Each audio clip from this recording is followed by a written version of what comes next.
আসসালামু আলাইকুম রহমতুল্লাহ। প্রিয় শিক্ষার্থী বন্ধুরা, আমরা যারা 2026 সালের দাখিল পরীক্ষায় ইসলামের ইতিহাস পরীক্ষা দিলাম নিয়মিত, তাদের জন্য কিন্তু আজকে আমরা বহু নির্বাচনী প্রশ্নের সমাধানগুলো নিয়ে এসেছি। আজকে আমরা দেখব ক সেটের সমাধান। যারা অন্য সেটগুলো পেয়েছে তারা অবশ্যই এই ক সেটের সাথে একটু মিল করে দেখে নিব। তাহলে প্রথম প্রশ্নটি কি আছে একটু দেখে নিই। প্রথম প্রশ্নটি আছে আরব ভূখণ্ডে আয়তন কত। এখানে ক নাম্বারে আছে 10,26,000 বর্গমাইল, তারপরে 10,27,000 বর্গমাইল। গ নম্বরে আছে 10,28,000 বর্গমাইল। ঘ নম্বরে আছে 10,29,000 বর্গমাইল। এখানে সঠিক উত্তর হবে 10,27,000, অর্থাৎ খ নাম্বারটি সঠিক উত্তর। প্রিয় শিক্ষার্থীরা, এবার 2 নাম্বার যে প্রশ্নটি আছে, হারবুল ফুজার যুদ্ধ কত বছর স্থায়ী ছিল। এখানে অপশনে 3 বছর আছে, 4 বছর আছে, 5 বছর আছে এবং 6 বছর আছে। অপশনটি 2-এর গ নাম্বারটি সঠিক উত্তর হবে, অর্থাৎ 5 বছর স্থায়ী ছিল। জাহিলি যুগে সুদের ব্যবসার ফলে ঋণ গ্রহীতারা এখানে বলা আছে ক নাম্বার নির্যাতনের শিকার হতো, আর্থিকভাবে লাভবান হতো, দারিদ্র হয়ে পড়তো, সর্বশান্ত হয়ে যেত। এখানে 3-এর ঘ নাম্বারটি সঠিক উত্তর হবে, সর্বশান্ত হয়ে যেত। খতিব সাহেব জুমার খুতবায় বয়ান করতে গিয়ে এক পর্যায়ে বলেন, মুসলমান ও মুসলমান নিজ নিজ ধর্ম পালন করবে, কেউ কারো ধর্মের প্রতি আঘাত করবে না। খতিব সাহেবের বক্তব্য মহানবী সাল্লাল্লাহু আলাইহি সাল্লামের কোন কাদের আদর্শ ফুটে উঠেছে। এখানে ক নাম্বার মদিনার সনদ, হুদাইবিয়ার সন্ধি, হাজরে আসওয়াদ স্থাপন, হিলফুল ফুজল। এখানে মদিনার সনদ, অর্থাৎ ক নাম্বারটি সঠিক উত্তর। তাহলে 4-এর ক নাম্বারটি আমাদের সঠিক উত্তর হবে। এবার আসি 5 নাম্বার যে প্রশ্নটি আছে, আলমুল ফিল বা হস্তি বর্ষ বলা হয় কোন খ্রিস্টাব্দকে। এখানে আছে 550 খ্রিস্টাব্দ, 570 খ্রিস্টাব্দ, 580 খ্রিস্টাব্দ, 610 খ্রিস্টাব্দ। এখানে সঠিক উত্তরটি হবে খ, অর্থাৎ 570 খ্রিস্টাব্দ। হিলফ উল ফুজল গঠনের মূল লক্ষ্য ছিল। 6 নম্বর প্রশ্নের যে সঠিক সমাধানটি হবে সেটা আমরা একটু দেখে নিই। 1 নম্বর কুরাইশদের সামাজিক মর্যাদা প্রতিষ্ঠা, এটা কিন্তু আসলে এর সাথে নয়। 2 নম্বর আত্মপীড়িতদের সহায়তা দান এবং শান্তি শৃঙ্খলা ফিরিয়ে আনা। যেহেতু 1 নাম্বারটি নয়, সেই ক্ষেত্রে 2 ও 3 নাম্বারই হবে সঠিক উত্তর, অর্থাৎ গ নাম্বার এখানে আমরা দেখতে পাচ্ছি 6-এর গ নাম্বারটি সঠিক উত্তর। ফজল মিয়া শহরে থাকেন, হঠাৎ গ্রামের বাড়ি থেকে ফোনের মাধ্যমে জানতে পারেন তার পিতা মারা গেছেন। দ্রুত বাড়িতে এসে ফজল মিয়া পিতার জানাজায় অংশ নেন। পিতাকে কবর দিয়ে ফেরার পর খবর পান তার প্রিয় এক চাচি ইন্তেকাল করেছেন। অল্প সময়ের মধ্যে 2টি মৃত সংবাদ ফজল মিয়াকে শোকাহত করে ফেলে। উদ্দীপকের ঘটনা মহানবী সাল্লাল্লাহু আলাইহি সাল্লামের জীবনে কোন ঘটনার কথা মনে করিয়ে দেয়। 7 নাম্বার প্রশ্নের যে উত্তরগুলো আছে আমরা একটু দেখে নিই। হিলফ উল ফুজল, কুরাইশদের বয়কট, আমুল হুজন। ঘ নাম্বার হচ্ছে আমুল ফিল। এখানে গ নাম্বারটি সঠিক উত্তর, অর্থাৎ আমুল হুজন হচ্ছে 7 নাম্বার প্রশ্নের সঠিক সমাধান। এবার আসি 8 নাম্বার যে প্রশ্নটি আছে, উদ্দীপকের মাধ্যমে কিন্তু এটা বহুপদী সমাপ্তি সূচক। উক্ত ঘটনার ফলে মহানবী সাল্লাল্লাহু আলাইহি সাল্লাম, এখানে কিন্তু এই উদ্দীপকের মাধ্যমে কিন্তু উত্তর করতে হবে, অসহায় হয়ে পড়েন। এটাও সঠিক কথা। একাকিত্ব অবস্থান নেন, একাকিত্বে, কিন্তু না, এটা সঠিক হবে না, কারণ তীব্রভাবে ব্যতীত হন, এটা সঠিক। তাহলে 2 নাম্বারটা সঠিক নয়, তাহলে 1 ও 3 সঠিক। আমরা দেখতে পাচ্ছি 1 ও 3 খ নাম্বারে আছে, তাহলে 8-এর খ নাম্বারটি সঠিক উত্তর হবে। হযরত মুহাম্মদ সাল্লাল্লাহু আলাইহি সাল্লাম কত বছর গোপনে ইসলাম প্রচার করেন। এখানে 1 বছর, 2 বছর, 3 বছর, 4 বছর। এখানে গ নাম্বারটি সঠিক উত্তর, অর্থাৎ 3 বছর। 9 উত্তর আমরা দেখে নিলাম। 10 নাম্বার কোরআন মজিদ দীর্ঘ 23 বছর ব্যাপী নাজিল হওয়ার মূল কারণ হলো কোরআন মাজিদকে মুখস্থ করার জন্য, কোরআনের মর্মমনে অনুধাবনের জন্য, প্রতিটি নির্দেশের ওপর আমল করা, বিভিন্ন প্রয়োজনীয় প্রেক্ষাপটের জন্য। অর্থাৎ 23 বছর ধরে এখানে নাজিল হয়েছে বিভিন্ন প্রয়োজনীয় প্রেক্ষাপটের জন্য। এখানে 10-এর ঘ নাম্বারটি সঠিক উত্তর। 11 নাম্বার যে প্রশ্নটি রয়েছে, কত খ্রিস্টাব্দে হযরত মুহাম্মদ সাল্লাল্লাহু আলাইহি সাল্লাম মক্কা হতে মদিনায় হিজরত করেন। এখানে যে সঠিক উত্তরটি হবে 11 নাম্বারের আমরা 622 খ্রিস্টাব্দে, অর্থাৎ ক নাম্বারটি কিন্তু সঠিক উত্তর। এবার আসি আমরা 12 নাম্বার প্রশ্নের সমাধানটা দেখে নিব।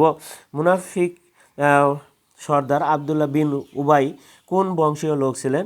এখানে বানু সাদ, বানু খাজরাজ, তারপরে বানু কুরাইজা, বানু নাজির। এখানে খ নাম্বারটি সঠিক উত্তর, অর্থাৎ বানু খাজরাজ বংশে জন্মগ্রহণ করেন। ভণ্ড নবীদের উদ্ভবের নেপথ্যে কারণ ছিল জাগতিক সুযোগ সুবিধা লাভের আশা, এটা একটা সঠিক উত্তর। নবীয়তের ধারা অব্যাহত রাখার জন্য, এটা কিন্তু সঠিক নয়। সম্মান ও প্রতিপত্তি লাভের আশায়, অর্থাৎ 1 ও 3 সঠিক উত্তর। তাহলে আমরা দেখতে পাচ্ছি 1 ও 3 গ নাম্বারে আছে, তাহলে 13 গ নাম্বারটি হবে সঠিক উত্তর। 14 নম্বর যে প্রশ্নটি আছে সেই প্রশ্নটা আমাদের উদ্দীপকের মাধ্যমে করতে হবে। 14 এবং 15 নম্বর। জনাব আব্দুল বাশার নিজ গ্রামে একটি জনকল্যাণ সমিতি গঠন করে উদ্যোগ নিলে প্রভাবশালী মহল বাধা দেয়। এতে তিনি অন্য এক গ্রামে চলে আসেন। জনগণের সহযোগিতা সমিতি গঠন করে ব্যাপক উন্নতি লাভ করে। এতে পূর্বের শত্রুরা হিংসায় বশবর্তী হয়ে আবুল বাশার এবং তার লোকজনের ওপর হামলা করে। এখানে প্রশ্নে বলা হচ্ছে উদ্দীপক ঘটনার সাথে ইসলামের কোন যুদ্ধের মিল পাওয়া যায়। এখানে ইসলামের মিল পাওয়া যায় হচ্ছে আমাদের বদর যুদ্ধে। এখানে তাহলে 14 ক নাম্বারটি সঠিক উত্তর। এবার আসি আমরা তাহলে পরবর্তী যে প্রশ্নটি আছে 15 নম্বর প্রশ্নের সমাধানটা আমরা এবার দেখব। 15 নম্বর প্রশ্ন কি আছে, উক্ত যুদ্ধের ফলে এখানে বলা হচ্ছে মুসলমানদের আত্মবিশ্বাস বৃদ্ধি পায়, এটা সঠিক উত্তর। ইহুদি ও খ্রিস্টানদের সাহস দ্বিগুণ বৃদ্ধি পায়, এটা ভুল। কুরাইশ বাহিনীর শোচনীয় পরাজয় ঘটে, 1 ও 3 সঠিক উত্তর। তাহলে সেই ক্ষেত্রে এখানেও আমাদের গ নাম্বারটি কিন্তু সঠিক উত্তর হবে 1 ও 3। তাহলে 15 গ নাম্বারটি আমাদের সঠিক উত্তর। 16 হজরত আবু বকর রাদিয়াল্লাহু তাআলা আনহু কোন গোত্রে জন্মগ্রহণ করেন। এখানে কিন্তু তাইম গোত্রে কিন্তু জন্মগ্রহণ করেন। খ নাম্বার 16 খ নাম্বারটি সঠিক উত্তর।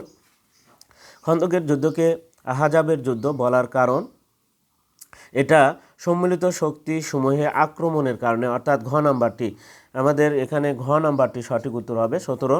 এবার আসি 18 নাম্বার যে প্রশ্ন আছে, হযরত উমর রাদিয়াল্লাহু তাআলা আনহু এর খিলাফতকালে বাইতুল মালের অর্থ ব্যয় হতো শাসন কাজে, সামরিক খাতে, রাষ্ট্রীয় মুসলমানদের মধ্যে।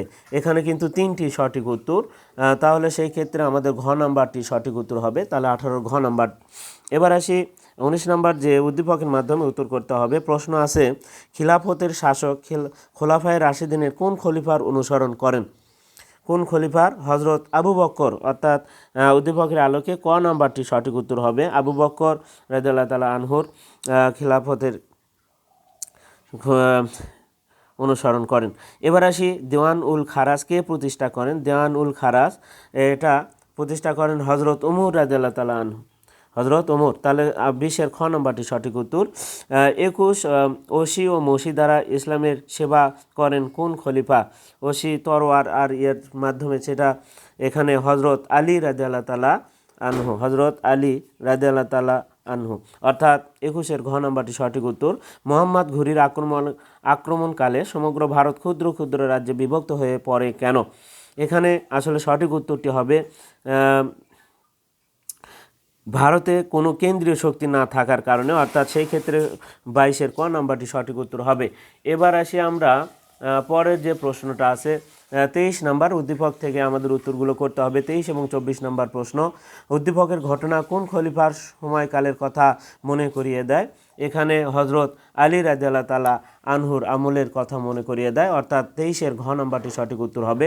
24 নাম্বার যে প্রশ্নটি আছে, উক্ত ঘটনা ইসলামের ইতিহাসে ইসলামের সংহতি নষ্ট করে, ইসলামের বিভিন্ন ধর্মীয় সম্প্রদায়ের সৃষ্টি হয়, গৃহযুদ্ধের সূচনা হয়। এখানে কিন্তু 3টি সঠিক উত্তর, অর্থাৎ 24 ঘ নাম্বারটি সঠিক উত্তর। এবার আসি কত খ্রিস্টাব্দে তারাইনের দ্বিতীয় যুদ্ধ অনুষ্ঠিত হয়। এটা হবে 1192, অর্থাৎ 25 গ নাম্বারটি সঠিক উত্তর 1192। সুলতান মাহমুদ কত বছর বয়সে সিংহাসনে আরোহণ করেন। এখানে সুলতান মাহমুদ 27 বছরে, তাহলে সেই ক্ষেত্রে 26 ঘ নাম্বারটি হবে সঠিক উত্তর। চট্টগ্রামকে 12 আউলিয়ার দেশ বলা হয় কেন। বহু অলি আউলিয়াগণের আগমনের ফলে, আরেকটা হচ্ছে 12 জন আউলিয়ার আগমনের ফলে। এই দুটোই কিন্তু প্রশ্নের সঠিক উত্তর হওয়ার কথা, তবে সবচাইতে বেশি এখানে বহু অলি আউলিয়ার আগমনের ফলে কিন্তু 12 আউলিয়ার দেশ বলা হয়েছে। অনেকে কিন্তু ভুল উত্তর দিতে পারে যে 12 জন আউলিয়ার, যার কারণে সেই ক্ষেত্রে কিন্তু এই প্রশ্নটা নিয়ে আসা হয়েছে। তাহলে সেই ক্ষেত্রে 27 ক, বহু অলি আউলিয়াগণ আগমনের ফলে। এবার আসি আমাদের যে পরের যে উদ্দীপক আছে সেখান থেকে কিন্তু আমাদের 28 এবং 29 নাম্বার প্রশ্নের উত্তরটা দিতে হবে। নাজিম সাহেব পিতার মৃত্যুর পর রাজার আসনে বসেন। ক নম্বর উদ্দীপকের নাজির শাহ কোন মুসলিম শাসকের কর্মকাণ্ডকে অনুসরণ করেন। এখানে কুতুবুদ্দিন আইবেক, মোহাম্মদ ঘুরি, মোহাম্মদ বিন কাসিম, সুলতান মাহমুদ। এখানে 28 ঘ নাম্বারটি সঠিক উত্তর সুলতান মাহমুদ। তাহলে ঘ নাম্বার আমরা দেখে নিলাম। এবার 29 নম্বর যে প্রশ্নটি আছে, উক্ত মুসলিম শাসকের প্রচুর অর্থের প্রয়োজন ছিল কারণ, এখানে যে সঠিক উত্তরটা হবে সেটা হচ্ছে দেখো, বিরাট সৈন্যবাহিনী পোষণ করতেন, এটাও সঠিক। রাজধানীকে সুসজ্জিত নগরীতে পরিণত করার পরিকল্পনা নেন আমাদের। তারপরে কি বিশ্ব জয়ের ভবিষ্যৎ পরিকল্পনা পেশ করেন। এখানে কিন্তু 1 আর 2 সঠিক উত্তর হবে। তাহলে 29-এর আমরা পাচ্ছি 1 ও 2, তাহলে ক নাম্বারটি সঠিক উত্তর। এবার 30 নাম্বার যে প্রশ্নটি আছে সেই প্রশ্নে আমরা একটু সমাধানটা দেখব। দেখো 30 নাম্বার প্রশ্ন আমাদের কি আছে। 30 নাম্বার প্রশ্ন আছে, বগুড়া জেলা মস্তাগণ কোন সুফি সাধকের সমাধি রয়েছে? হজরত শাহ সুলতান বলকি রহমতুল্লাহ আলাইয়ের সমাধি রয়েছে। তাহলে সেই ক্ষেত্রে 30-এর খ নাম্বারটি সঠিক উত্তর হবে। প্রিয় শিক্ষার্থীরা, আমরা কিন্তু দেখো যে এখানে 2026 সালে যারা দাখিল পরীক্ষায় ইসলামের ইতিহাস নিয়মিত পরীক্ষা দিলাম তাদেরই জন্য কিন্তু আমরা এই বহু নির্বাচনী প্রশ্নে কিন্তু সমাধানগুলো দিয়ে দিলাম। তোমরা অন্য সেট যারা পেয়েছো তারা অবশ্যই এই সেটের সাথে মিল করে নেবে। প্রিয় শিক্ষার্থীরা, পরবর্তী ক্লাসে কিন্তু আবারও আমরা যে পরীক্ষা চলছে সেই পরীক্ষার কিন্তু ধারাবাহিকভাবে বহু নির্বাচনী প্রশ্নের সমাধান কিন্তু আমরা আমাদের পেজে কিন্তু দিব। তোমরা অবশ্যই আমাদের পেজ থেকে দেখে নেবে। আর আমাদের চ্যানেলকে তোমরা অবশ্যই সাবস্ক্রাইব করবে এবং ফেসবুকে যারা আছো তারা অবশ্যই ফলো দিবে এবং বেশি বেশি করে তোমরা লাইক, কমেন্ট এবং শেয়ার দিবে। আজকে এ পর্যন্তই। খোদা হাফেজ।